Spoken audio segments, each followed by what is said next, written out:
तो बच्चों यहाँ पर हमारा प्रश्न दिया गया है कि संख्या 2137 की घात 753, इसमें इकाई का अंक क्या होगा। बहुत अच्छे प्रश्न है ये इकाई का अंक निकालने के लिए। तो सबसे पहले जो संख्या हमें दी गई उसमें से इकाई का अंक देखते हैं। तो इसमें इकाई का अंक है 7। अब 7 पे 2 घात करोगे तो 7 सत्ते 49, इसमें इकाई का अंक आएगा 9, और 9 की घात 2 करोगे तो 9 निम 81।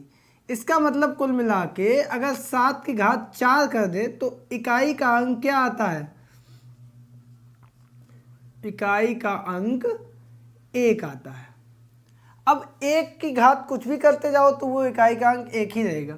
तो अब यहाँ पे 753 को हम लोग जो है 4 से भाग दे के देखेंगे। 4 एकम 4, 5 6 7 बचा 3, 35, 4 अट्ठे 32, 33 34 35 3 बचा, फिर 33 हो गया, फिर 4 अट्ठे 32, 1/4। इसका मतलब इस संख्या को हम 2137 को हम लिख सकते हैं 4 गुणे 188 प्लस 1। ठीक है, ध्यान से देखना, 2137 4 गुणे 188 और गुणे 2137 की घात 1। अब ये चूंकि 7 की घात 4 होने पे 1 इकाई का अंक आ जाता है, तो फिर उस 1 की घात 188, इसका मतलब इसमें इकाई का अंक रहेगा हमारा 1। और यहाँ पे बचा 2137, तो 7 एकम 7, अतः इकाई का अंक क्या आएगा, इकाई का अंक बराबर 7। और यही हमारा आंसर आ जाएगा, सी ऑप्शन यहाँ पे हमारा सही है। आई होप कि आप लोग इसको समझ गए होंगे। आगे वाले प्रश्न को देखते हैं, वो है हमारा संख्या 13 की घात 2003 में इकाई का अंक कितना होगा। और यहाँ पर भी हमारे ऑप्शंस दिए गए हैं। यहाँ पे भी हम वही काम करेंगे कि किस घात पे उस इकाई का अंक 1 हो जाता है। तो यहाँ पे देखो 13 की घात 2 तो 169 9 आ गया। अब इस 9 की घात 2 अगर कर दे तो 9 निम 81, 1 इकाई का अंक आ जाएगा। इसका मतलब 13 की घात अगर हम लोग 4 कर दें तो इसमें इकाई का अंक क्या आ जाएगा, 1 आ जाएगा। इकाई का अंक बराबर 1। तो यहाँ पे 2003 जो है 13 की घात 2003, इसको हम लोग 4 के भाग में लिखेंगे, या 2003 में 4 का भाग दे के देख लो। तो 4 पंचे 20, 0 और फिर 3 में नहीं जाएगा 0, 500 सही 3/4। इसका मतलब 500 बार पूरा पूरा जाएगा। 13 की घात 500 गुणे 4 प्लस 3। अब इसमें चूंकि 13 की घात 4 पे 1 आ जाता है इकाई का अंक, तो उसमें 500 की घात होगा तो भी इकाई का अंक 1 आएगा। और यहाँ पे गुणे 13 की घात 3, तो 13 की घात 2 169, 1 इकाई का अंक, इसमें 169 गुणे 13।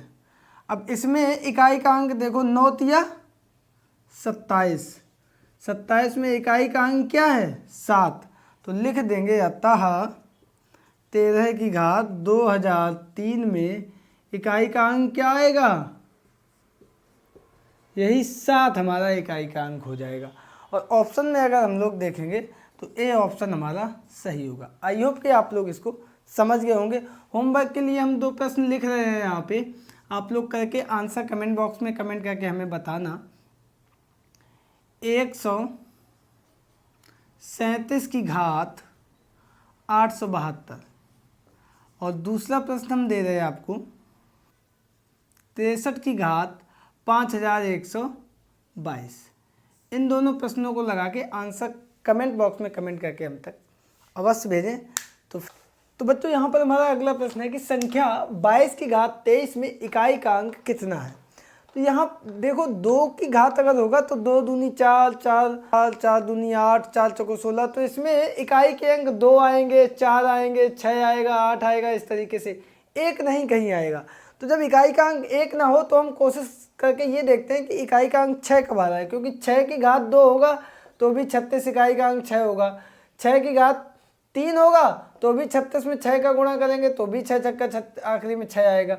मतलब 6 की घात कितना भी करते जाओगे इकाई का अंक 6 ही रहेगा।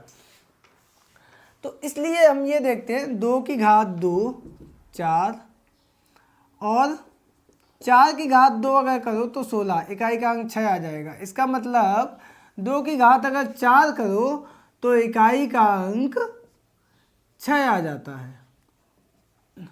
तो अब हम लोग 23 को 4 के गुणे में लिख के देखते हैं। तो 22 की घात 4 छंग 24 ज़्यादा हो जाएगा, 4 गुणे 5 4 पंचे 20 धन 3। ऐसे हम लोग कर लेते हैं, 23 में 4 का भाग दे देंगे, 4 पंचे 20, 3 बचा 5 सही 3/4, तो ये 5 गुणे 4 हो गया और धन 3। अब यहाँ पे 22 की घात 4 गुणे 5 और गुणा में घातें जुड़ती हैं, गुणे 22 की घात 3। इसमें तो इकाई का अंक आएगा 6, कितना आएगा 6। और यहाँ पे 22 की घात 3 यानी 2 दूनी 4 4 दूनी 8, 22 गुणे 22 गुणे 22, 2 दूनी 4 दूनी 8 और 8 छंग 48, तो कितना हुआ 48। यहाँ पे इकाई का अंक कितना है 8, यही हमारा आ जाएगा आंसर। इकाई का अंक किसमें 22 की घात 23 में इकाई का अंक आ जाएगा 8। ऑप्शन अगर हम देखेंगे तो डी ऑप्शन हमारा सही हो जाएगा। आगे वाले प्रश्न पर चलते हैं, बहुत आसान प्रश्न है। 7 की घात 105 में इकाई का अंक कितना है। अभी हम लोगों ने देखा था कि 7 की घात 4 जब लिखते थे तो उसमें इकाई का अंक 1 आ जाता था, ठीक है। तो 105 को हम 4 के गुणनखंड में लिखेंगे, तो उसके लिए 105 में 4 का भाग दे दो, 4 दूनी 8, 2 4 छंग 24, 1 26 सही 1/4, इतना आ गया। इसका मतलब इसको हम लोग लिख सकते हैं 7 की घात 105 बराबर 7 की घात 26 गुणे 4 धन 1। 7 की घात 26 गुणे 4 गुणे 7 की घात 1, तो ये इसमें इकाई का अंक आएगा 1 और 7 एकम 7, तो ये 7 एकम 7, इकाई का अंक कितना बना जाके 7। अतः 7 की घात 105 में इकाई का अंक बराबर 7, और यही 7 हमारा आ जाएगा आंसर। ऑप्शन अगर हम देखेंगे तो बी ऑप्शन हमारा यहाँ पर सही है। अगर हम आप लोगों को होमवर्क के लिए क्वेश्चन दें तो होमवर्क के लिए हम 2 प्रश्न लिख रहे हैं। एक तो 7 की घात 618 पहला, और दूसरा प्रश्न हम देंगे 2 की घात 1032। इन दोनों प्रश्नों को लगा के आंसर अपने नाम के साथ कमेंट बॉक्स में लिखकर हम तक अवश्य पहुँचाएँ। मिलते हैं अगले वीडियो में, तब तक के लिए नमस्कार।